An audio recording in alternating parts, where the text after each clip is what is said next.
welcome to the show. This is I make low carb pizza using Carbquick. Carbquick, this stuff right here, pretty delicious. You can get it at lowcarbcanada.ca for about 20 bucks a box. Way more expensive than real flour, but you can make it work. So I don't really like to do it the way the box says. I like to make a little change. I use 2 cups of Carbquick. I put about a tablespoon, about a teaspoon of xanthan gum in, and half a cup of really hot water, which you get from, of course, the sink. So go ahead and just dump all the Carbquick right in there. Don't be shy. Get it right in there. Yeah. In the bowl. There you go. Now you gotta turn the old hot water on. Get your half cup out. See this guy? Half cup. Pretty hot. I already ran the water, so it should be nice and prepped for us. There we go. Half a cup. Go ahead and add your xanthan gum now.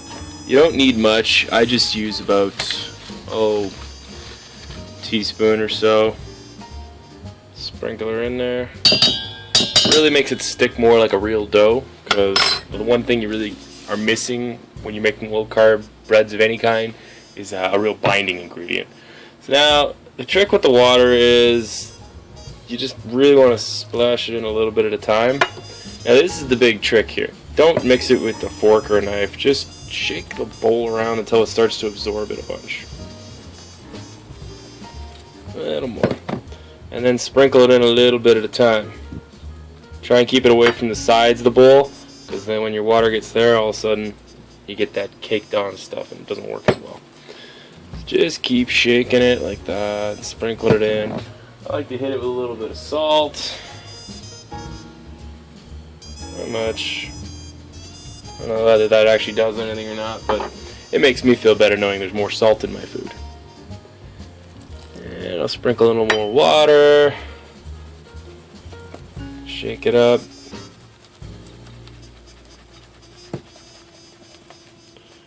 Use your spoon there to scrape. You don't really want to touch this with your hands too much until it's a little more of a dough and less of a paste, because it just sticks to your hands and it won't turn out right. Sprinkle in some more water. Let it sit there for a second. It's starting to clump up more, you can see.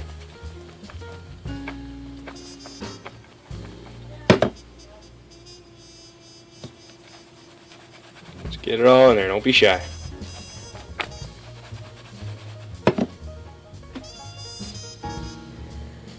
I feel like I've got more water in here than I normally like. I don't usually use the whole half cup. So I'm going to shake that in. I think I'm starting to get some hidden clumps in there. So now, you don't just grab it like that. No. You take a fist like this, and just start kind of lightly tapping it.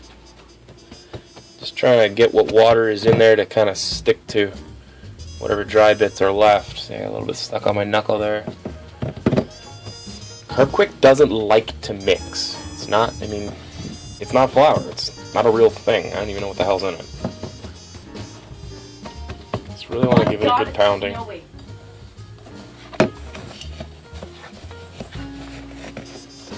It'd be a lot easier if I had both hands. My cameraman bailed on me.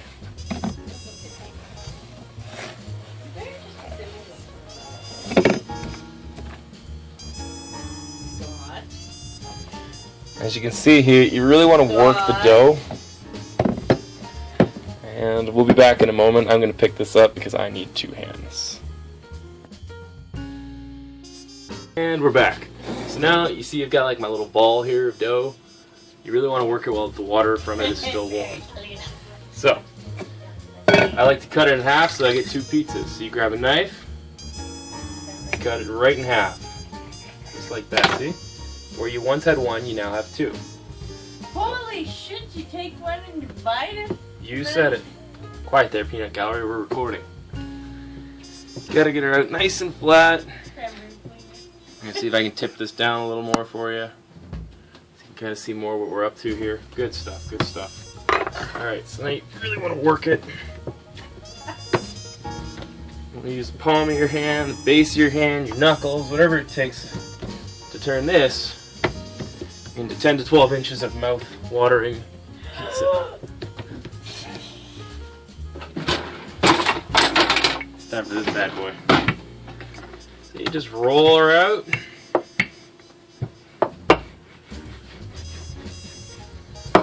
It's a good consistency today, actually. It doesn't look like I'm actually going to need it. Really cooking show, you would have one in the oven ready to come out, and you would have a dough already prepared in the pan. And then, yeah. Just keep stretching her out. Don't worry yourself about trying to get it into a circle. Don't worry about it. It's not going to happen. It will. Rarely does. I often make a square pizza anyway. People like square pizza. Take a little bit of leftover Carbquick. Spread it out a bit there. Just like that. Just like that. Just like you would with real flour and real dough. Like we So that it made doesn't bread. stick to the counter.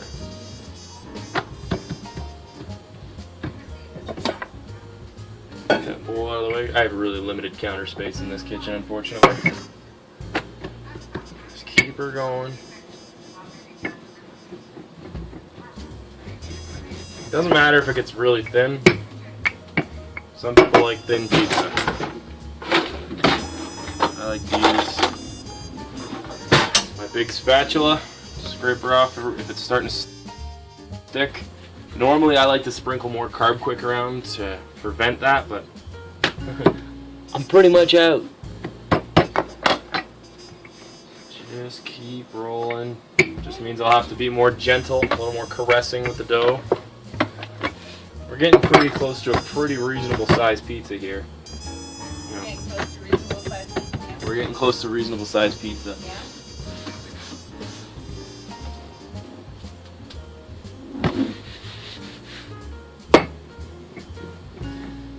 Just work the dough. You want to tell me that story you told me again last night? No. Okay. That's all for now. You don't need much oil in your pan. I just like to go like that. Mess it around a bit.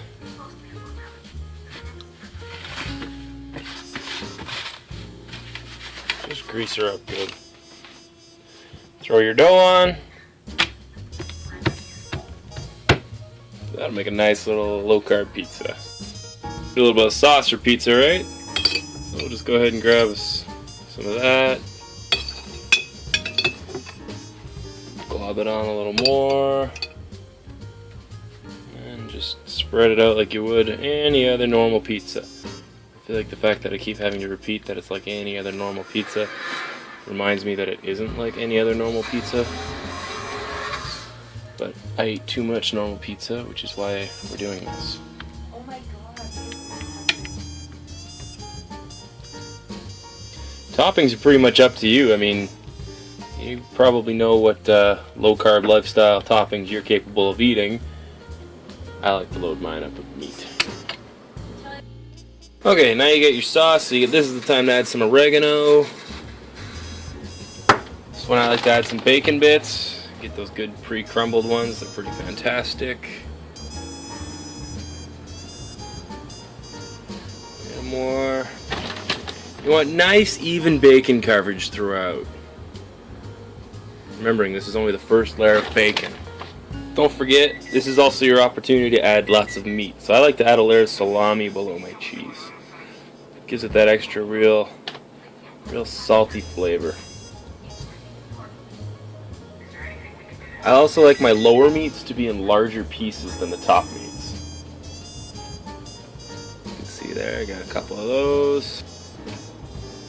There's your chance to add a little cheese. You should always have at least 2 kinds of cheese on a pizza. I like to go with mozzarella, and I like to top it off with Parmesan, but since we're out of Parmesan today, I'm going to be going with a little bit of Farmer's Marble.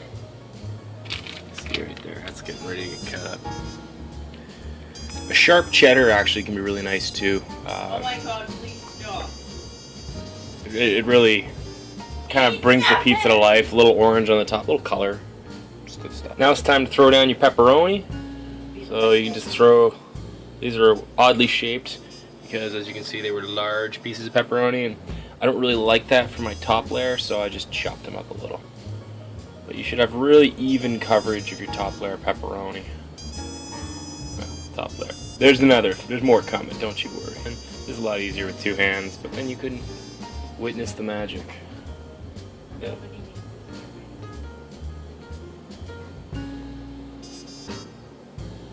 There we go. We're starting to get some good coverage here. This is a good opportunity actually to sprinkle on a little more bacon because, well, it's been a long time since I made pizza for someone and they said, "Oh, you got too much bacon on here." Let's go ahead and sprinkle on a little bit of this here Farmer's Marble or whatever your secondary cheese is. If it's Parmesan, I actually recommend throwing it on after it comes out of the oven. I find a dried shake Parmesan doesn't do as well in the oven as you'd hope. So then you just go ahead, throw that bad boy medium rack at your preheated oven of 425-ish, and then I like to set it for 6 minutes. I'll check it at 6. There's the first pizza. See, we put some green stuff on there because some people like green on their pizza. I am not one of them. Time to check on the pizza. Oh, she's coming along nicely. But I tell you what we're going to do. We're just going to give her a little spin just so it cooks nice and even. There we go. And we'll throw her back in there for 6 more minutes. And now we wait. Alright, so she's all done now. We'll shut the oven off. And, oh yeah, look at that bad boy coming out of the oven. Beautiful, beautiful, beautiful. Now,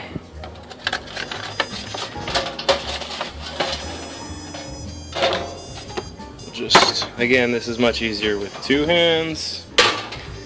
I like to throw it on a cooling rack for a minute there.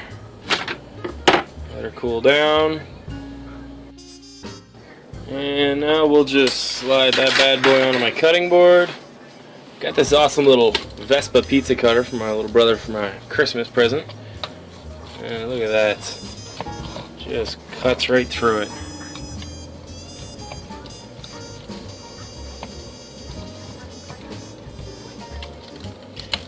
And here we go.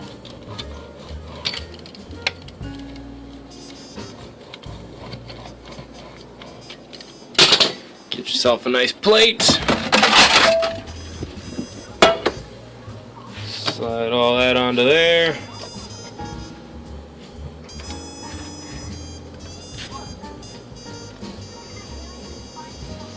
Now you get yourself a nice drink here. Got some low carb, sugar-free knockoff Fresca. Hey, enough. How's this for a nice low carb deliciousness? Enough.